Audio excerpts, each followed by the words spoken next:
ইংরেজিতে ক্ষমা প্রার্থনা করার প্রভাবশালী বাক্য। দুঃখিত, সরি। আমি দুঃখিত, আই এম সরি।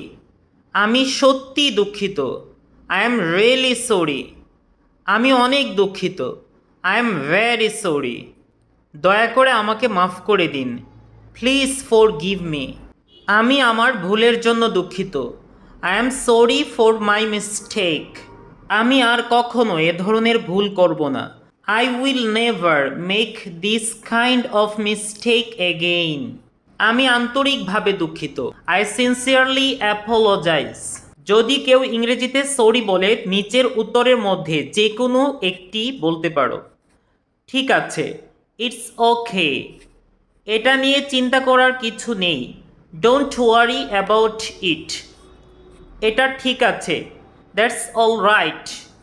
এটা সমস্যা না, ইটস ফাইন। কোনো সমস্যা নেই, নো প্রবলেম। আমি বুঝতে পেরেছি, আই হ্যাভ আন্ডারস্টুড।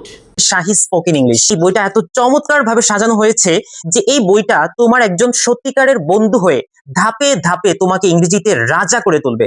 তুমি চাইলে ইংলিশের রাজত্ব করতে পারবে।